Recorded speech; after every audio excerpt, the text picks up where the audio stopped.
দেখতে দেখতে দিনগুলো একদম সামনে চলে আসলো। হাতে গুনে আর কয়টা দিন, মাত্র 2-3 দিন বাকি। নদীর পার ওই পার থেকে আমার কাছে কল এসেছিল, একটা পিচ বোর্ড, স্কেল আর জ্যামিতি বক্স লাগবে। হ্যালো এভরিওয়ান, আসসালামু আলাইকুম। কেমন আছেন আপনারা সবাই? আশা করছি আপনারা সবাই ভালো আছেন, সুস্থ আছেন। আলহামদুলিল্লাহ আমরাও ভালো। মাহফুজা ব্লগ চ্যানেলে আরো একটা নতুন ব্লগ ভিডিওতে আপনাদের অনেক ওয়েলকাম জানাই। আশা করছি আপনাদের ভিডিওটা অনেক ভালো লাগবে।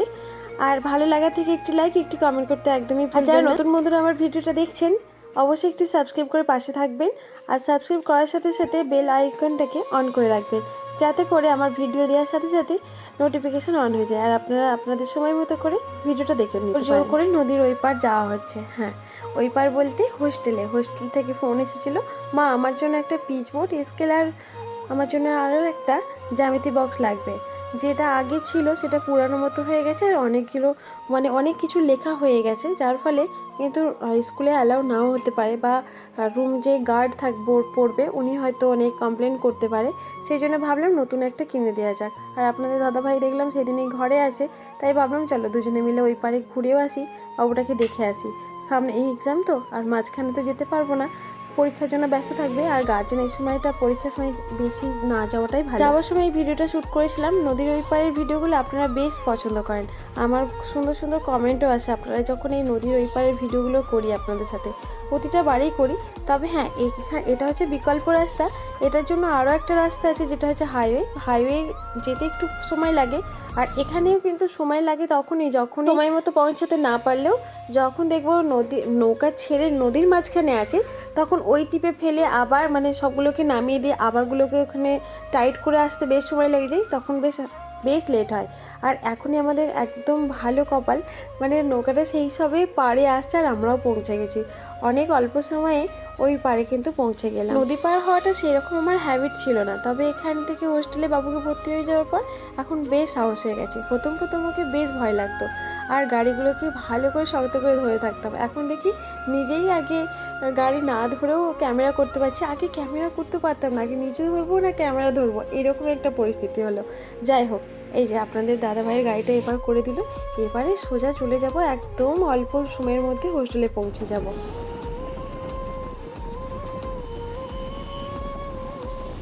ফাইনালি আমরা কিন্তু এবার চলে এলাম আজাদ একাডেমি, মৌলানা আজাদ একাডেমি। অনেকে আমাকে বলেছে, দিদি তোমার বাচ্চাটা কোন একাডেমিতে পড়ে?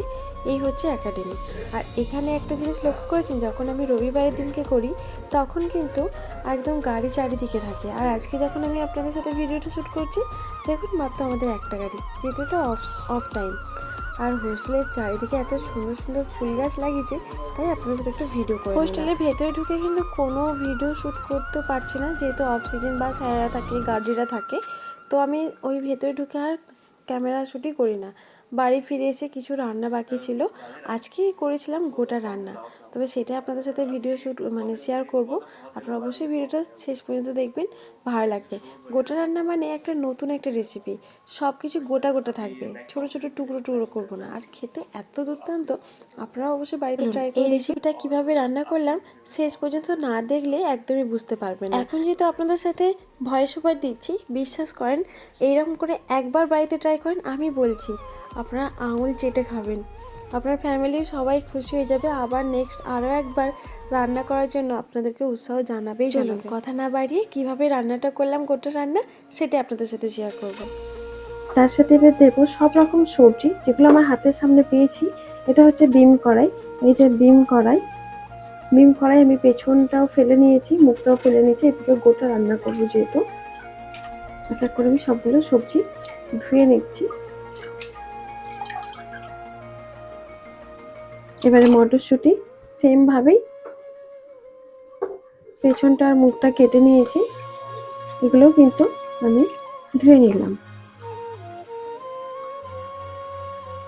আচ্ছা, ওলকপি, এবারে ওলকপিটাও কিন্তু এইভাবে সাইজগুলো রেখেছি বড় সাইজ করে। এগুলো কিন্তু এক এক করে আমি সবগুলো সবজি খুব ভালো করে ধুয়ে নেব।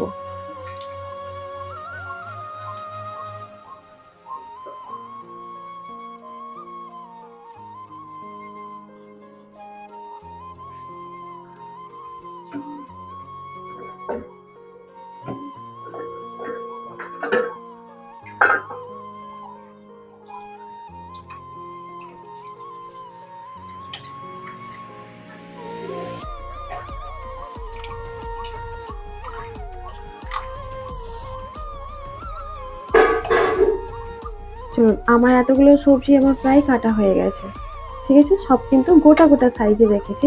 ডিম কড়াই থেকে শুরু করে সবগুলো সবজি কিন্তু আমি একদম গোটা সাইজের করে রেখেছি, বেশ বড় বড় করে। ঠিক আছে, এই হচ্ছে মোট টোটাল সবজি। আরও একটা আছে আমার কাছে, আমি দেখিয়ে দিচ্ছি, যেটা হচ্ছে আপনাদের কাছে ডাটা শাক, মানে যেটা পালং, শীষ পালং যেটাকে বলে, ওটা হচ্ছে মেন। এটাও সুন্দর লাগে খেতে। এই হচ্ছে আমার শীষ পালং, আমি কেটে রেখেছিলাম রাত্রিতে, কাজটা আগিয়ে রেখেছিলাম। একটু হয়তো মাঠো মাঠো লাগছে, বাট এটা হালি, মানে যখন কিনেছিলাম বাজার থেকে, বেশ হালি ছিল। যাই হোক, এবার চলুন এবার রান্নার প্রসেসটা। হ্যাঁ, আরও কয়েকটা মশলা আছে, মানে আমি আপনাদেরকে দেখিয়ে দিই কী কী মশলা লাগবে। রান্নাটার মধ্যে ফোড়ন দেওয়ার জন্য লাগবে আমার 4 পিস লঙ্কা, তেজপাতা, তার সাথে আদা রসুন গোটা, এগুলোকে আমি পেস্ট করে নিতে হবে। তার সাথে কালো, এটা কি বলে, সরিষা, কালো সরিষা, 5 ফোড়ন লাগবে। আর তার সাথে অল্প পরিমাণে পোস্ত কিনেছি, যেন তরকারিতে দিলে শেষ হয়ে যায়। এই যে একদম মিনি প্যাকেটে পোস্ত রেখে দিয়েছি, এগুলো লাগবে। চলুন এবার রান্নাটা, সব কিছু উপকরণ রেডি হয়ে গেছে, এবারে চলুন রান্নাটা করে নেবো। আর তার সাথে এগুলোকে খুব ভালো করে পেস্ট করে নেব। সব উপকরণগুলো এর মধ্যে নিয়ে নিয়েছি। যেহেতু অল্প পরিমাণে সরিষা আর পোস্ত, তো একসাথে ভালো করে একদম বেটে নেব। যেহেতু অল্প পরিমাণে যেহেতু ঘুরবে না বা পেস্ট হবে না, সেই জন্য সবগুলো একসাথে পেস্ট করে নেব। চলুন এটা পেস্ট করে আসি। এই যে আমার পেস্ট করা হয়ে গেছে একসাথে, একটা পাত্রে ঢেলে নিলাম।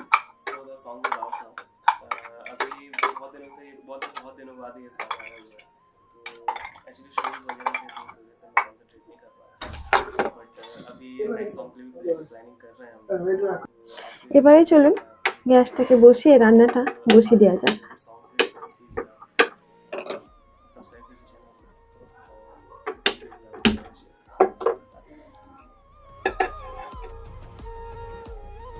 এবার ফোড়নের যে রান্নাটা যেহেতু করব, পুরো রান্নাটা কিন্তু সর্ষের তেলের মধ্যে করব।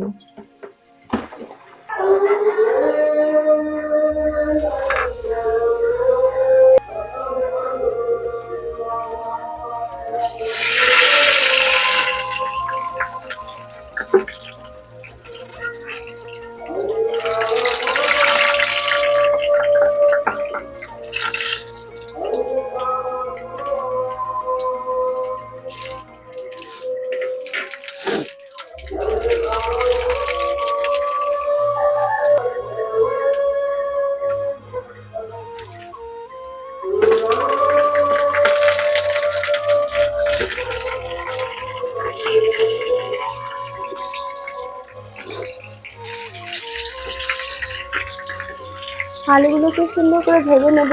একটু যখন ভাজা ভাজা হয়ে যাবে, সবগুলো কিন্তু সবজি একসাথে ভেজে নেব। এই একসাথে ভাজার সাথে কিন্তু এক এক করে সবজি ভাজবো, আর রান্নাটাও এইভাবেই। আর নামিয়ে নামিয়ে রান্নাটা করবো না, আলুটা একটু সময় নিয়ে ভেজে নেব।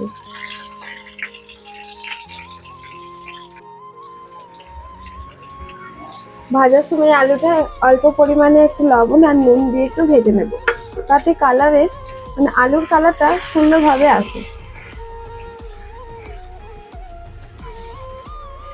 দেখতেও কিন্তু ভালো লাগছে, দেখি।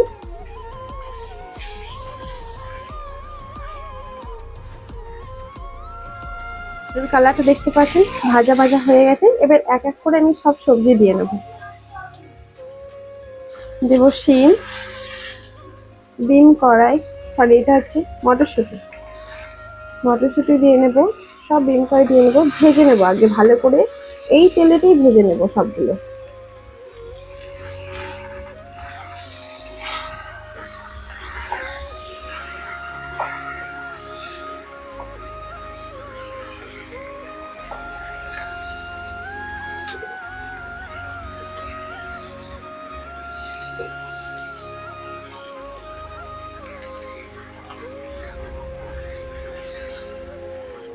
বাকি সবজিগুলোও দিয়ে নেব।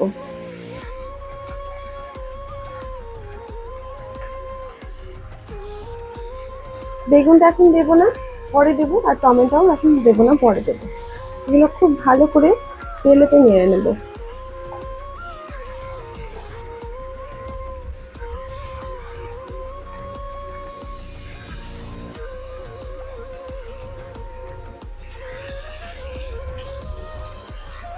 আমার সবজিগুলো দেখুন অনেকটা বেশ ভাজা ভাজা হয়ে গেছে। এই পজিশনে যখন এইরকম আসবে, ভাজা ভাজা হয়ে যাবে, তখন আমি এই যে বাটা মশলাটা সব ঢেলে নেবো। এর মধ্যে আছে আদা, রসুন, তার সাথে কিন্তু সরিষা আর পোস্ত। আপনারা দু রকম সরিষা দিয়েও করতে পারেন, আরো ভালো হবে। আমার কাছে একরকম যেহেতু হাতের সামনে ছিল, তো একরকম লাল সরিষাটাই আমি দিয়ে করছি। দুই রকম সরিষা দিয়ে করলেও কিন্তু আরো ভালো হবে। ভালো করে আবার একটু সুন্দর করে নেড়ে নেব।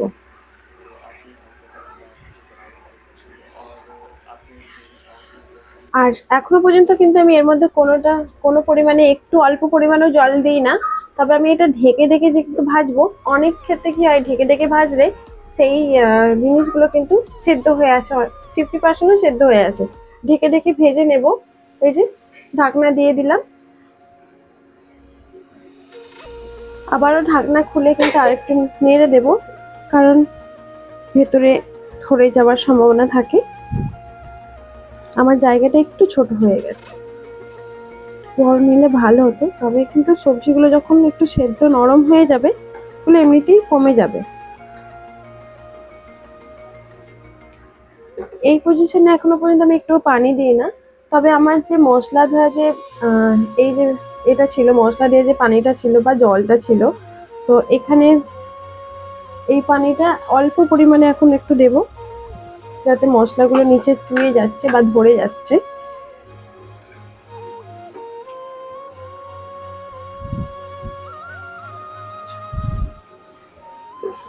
এই পজিশনে আসার পর এবার আমার শীষ লোটে, যেটা আমার হাতের সামনে ছিল, এটা আমি দিয়ে নেব।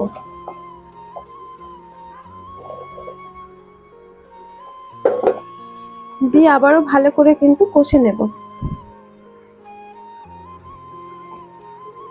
এগুলো দেওয়ার ফলে আপনারা অবশ্যই কিন্তু মিডলে চেখে দেখবেন বা হওয়ার মুখেও চেখে দেখবেন যে লবণটা ঠিক আছে, নুনের পরিমাণটা ঠিক আছে কিনা।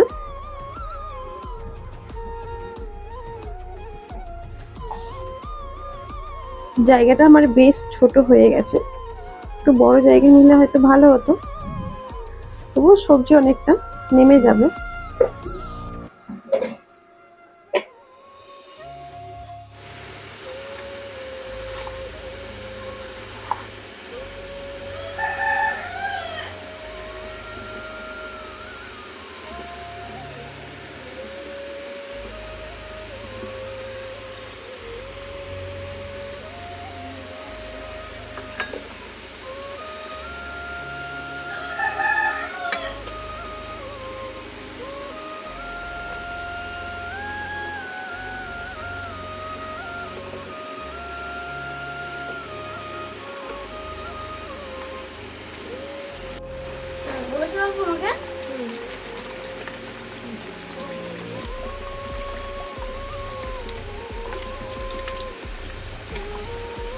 দেখতেই পেলেন আমি কিভাবে গোটা রান্নাটা করলাম।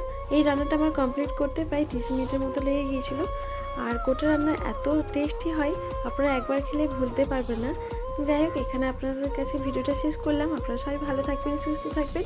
আল্লাহ হাফেজ।